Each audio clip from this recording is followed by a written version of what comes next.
This is me close to the end of a couple hundred hours of drawing.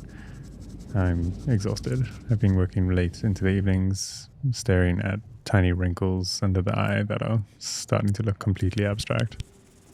Oh, I'm super grateful to also have a sponsor for this video, but I'll tell you more about them later. I think I might have a small advantage with drawing for long hours like this. When I was 7, I was told that I had ADHD, and since then I've been spending most of my life learning how to concentrate. But recently, a new patch dropped for ADHD, adding hyperfocus, which helps explain why I could focus on drawing for hours, slipping into a kind of flow state. It's not perfect though. It's kind of subject specific and really sensitive to environmental disturbances. Let's rewind to the beginning of the process. I have to try and find massive sheets of paper. The only way I can do that is to buy raw paper. Paper isn't naturally flat, it's grown in tight rolls that need to be flattened. To flatten it, you treat it the same way as you would in the wild by pouring water on it. The paper thinks that it's growing and begins to relax, allowing you to trap it by taping the ends onto a very thick piece of paper that's already been flattened. Now the paper pulls back, trying to curl into a tight tube like it used to when it was still in the wild, but it can't because it's taped to a bigger piece of paper.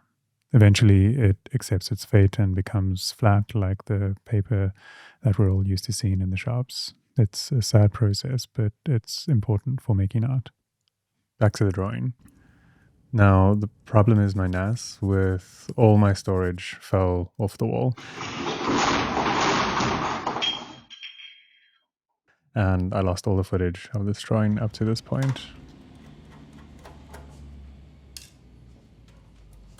But the good news is that most of the footage looks like this, some of this, and a lot of this.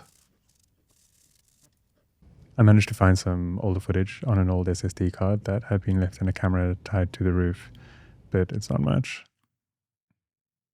I'm really still upset about losing all my footage. I never thought that I'd actually need an off-site backup. So I guess after losing years of footage, I'll just start saving up for another NAS and eventually do some off-site backup if there's time. Speeding things up really shows how long this process takes. I'm busy doing tone correction to the bottom of the eyelid here. The tools I'm using are my mechanical pencil. I use mechanical pencils because they don't need to be sharpened. I'm using a small brush that I've modified and a blending stump and also a precision eraser.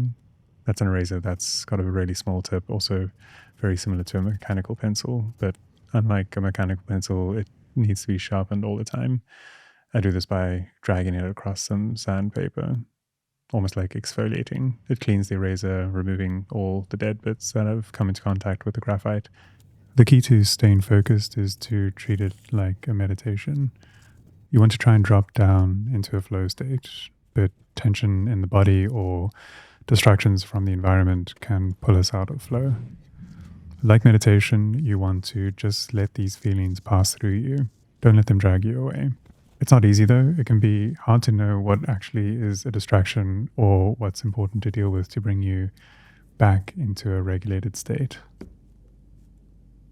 While I was drawing, I noticed that my magnetic hand rest wasn't the right shape, so I popped down to the workshop and found a beautiful piece of wood, making a better hand rest that was a more rigid shape. I chose this shape to represent structure and discipline, which are things that are really important in staying focused in your drawing practice. I cut a thin veneer off the side of the wood and embedded magnets into it, sanded it, cleaned it up, and then glued those two pieces back together.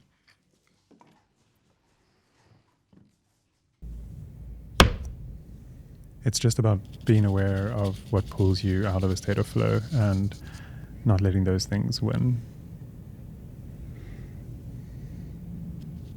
you might have noticed how sharp my pencil is. And that's thanks to this thing that I built with a friend of mine. This was one of my favorite creative tangents that took me away from a drawing for many, many days. Coming back to the drawing though, keeping pencils sharp is a constant chore, but an extremely necessary one, especially for the technique that I practice. What technique do I practice, you might ask? Well, the primary technique that I practice is discipline, unwavering discipline and dedication to keeping focused at all times on the task at hand, which is drawing with a sharp pencil. But sometimes it's making something to help me make my pencils sharp, or to levitate rocks on a magnetic bearing, or to make bubbles, or cook rocks, or programming an Arduino to do something, but mostly drawing. Looking back at the time I spent on this eye drawing, it's a miracle that I'm able to finish a drawing like this at all. It's really hard for me to know when I'm being pulled towards something that will help me, or if I'm just falling into the same old traps. It's like my priorities are just broken, and I can't see past the veil of the immediate problem or curiosity in front of me. Most of the time, I'm okay, and I can keep bringing myself back to the drawing. It's mostly at times that other aspects of my life are feeling unbalanced, that I'm more prone to distractions, and when they start to encroach on my main goals. But interestingly, I've found that I should only push back a certain amount. To some degree, these side projects feel as though they need to be explored, and often end up being a beneficial exercise, be it for a new drawing idea or creating something that might help me or help others down the line. In spite of all the frustration, I've grown to love my ADHD and the adventures that it takes me on. It's not always a great companion, but it's a part of me I don't want to change.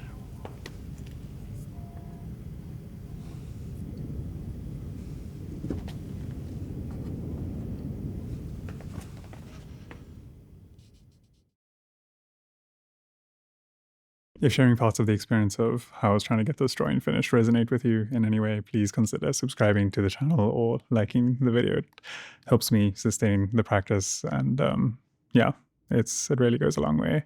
Also, speaking of sustaining the practice, I am very pleased to have a sponsor for this video, Squarespace. I've been working with them for a couple of years now, and they've played a huge role in my career, not only in sponsoring these videos and helping me maintain this channel, but earlier on in my career, I was looking for a way to showcase my work and make it easy for collectors to find me and get in touch with me. I didn't have time to learn HTML and try and build a beautiful, reliable website. And I felt that Squarespace did all of that effortlessly. I never had to patch or upgrade anything. I could register a domain with them, set up an online store, and most importantly, I could design a portfolio and show my work the way that I wanted to. Also, every time I got stuck, their amazing support team helped me out instantly. So if you're looking at building a website, give Squarespace a try. And if you decide that you love them, use this offer code and get 10% off your first purchase. There we go.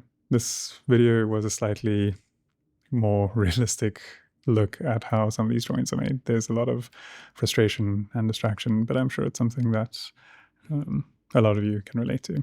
So yeah, I hope you enjoyed it. Thanks for the support, guys, and I'll see you in the next one. Bye.